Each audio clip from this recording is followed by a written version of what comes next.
welcome back to the Inside of My Head, where I'm wondering what shape the bad guy in Rise of the Beasts is going to take. We know that he will be the leader of the Terracon faction of the Decepticons and called Scourge. And we've seen that his vehicle mode is this truck, which looks straight out of Mad Max, but we haven't seen anything of his robot mode yet. And Scourge has had several robot forms in the past. And considering that unlike Bayformers that totally scrapped a lot of the designs and did their own thing, the Bumblebee movie was pretty faithful to the Gen 1 characters. So seeing that Rise of the Beasts is meant to be a follow-up to Bumblebee, it's a safe bet that Rise of the Beasts will stay faithful too. So I'm going to look through the character's history and see if we can figure it out. But make sure you watch through to the end of the video, because I'm also going to take a look at these insignia that he carries on his radiator grill as trophies, because there's a few things that we can deduce from that. First off though, I would love it if you hit like on the video and subscribe if you aren't already. I'm going to start the push towards 2,000 subscribers and my next giveaway. So Scourge was first made from the damaged body of damaged Decepticon called Thundercracker, who was damaged, did I say that already? I think I did, when Unicron drew them towards him in the original Transformers movie from 1986 and decided to repurpose a bunch of them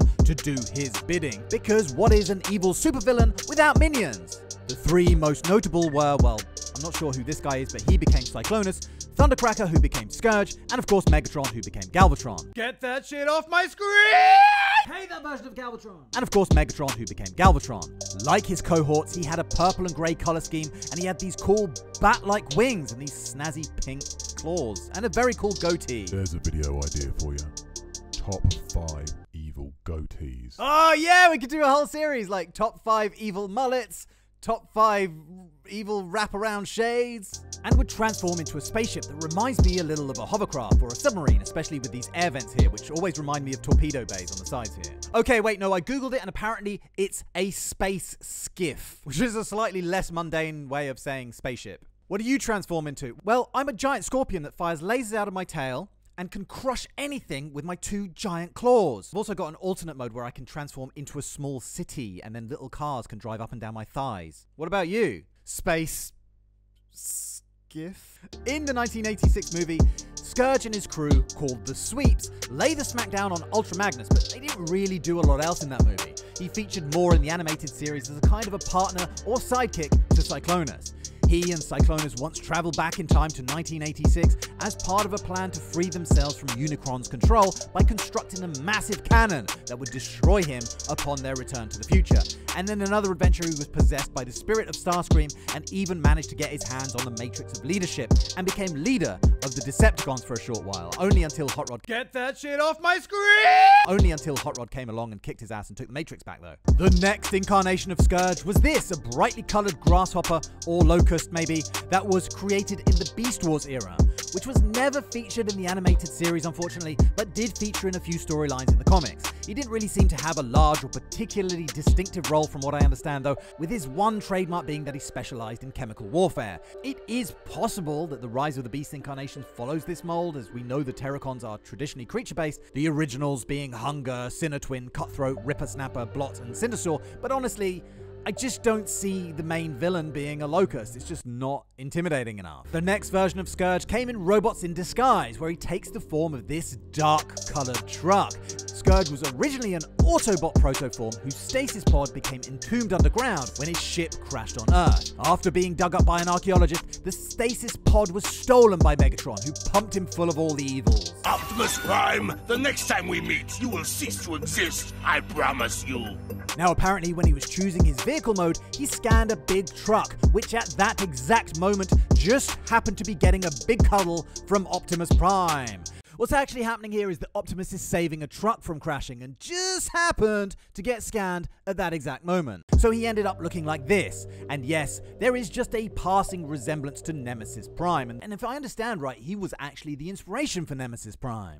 He's said to have inherited all of Optimus's smarts, but none of his compassion or mercy, and has an explosive temper. His vehicle mode was an intimidating looking tanker truck with a trailer that could open up and launch missiles and turn into its own battle station. And in robot mode, he wielded a huge pink sword, because pink can be fearsome too, but not as fearsome as shoulder-mounted missile launchers. In Robots in Disguise, he assumed the role of Megatron's second in command, but Transform! Yes, sir! because just like Starscream, he had ambitions to overthrow Megatron and become the leader of the Decepticons himself. Has Megatron ever had a second in command that didn't want to f him over? Oh yeah, of course, Cyclonus. Cyclonus was like Smithers in comparison to all the others. Now, if Rise of the Beast is reviving any of the previous incarnations of Scourge, my money is on them refreshing this guy. The truck that we've seen in the leaked set footage puts a big tick in this guy's column. Scourge was then reimagined as a twin-headed dragon in Transformers Cybertron, where he ruled over Jungle Planet. He was trained by a Transformer called Backstop, but turned against his master when he started to find him just too lenient on the criminals that plagued the planet and began ruling it with an iron fist. This guy worshipped and prized strength above all else. So when Megatron showed up, he got like these little stars in his eyes and went, "Ooh!"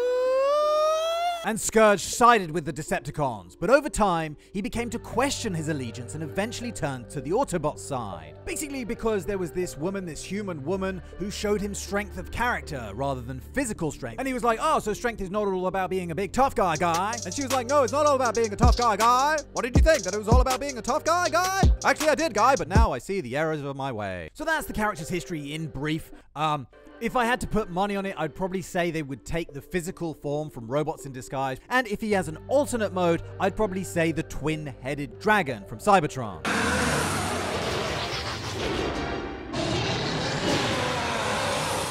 Or will they just come up with something completely new? Let me know what you think. Now let's take a look at these insignia on his radiator grill that he's taken from his victims and wears like a badge of honor. And I don't know about you, but I love that Terracon logo. To my count, there's 5 maximal badges here, as well as 2 mercenary ones, the mercenaries being the faction led by Double Dina in War for Cybertron, if I remember correctly.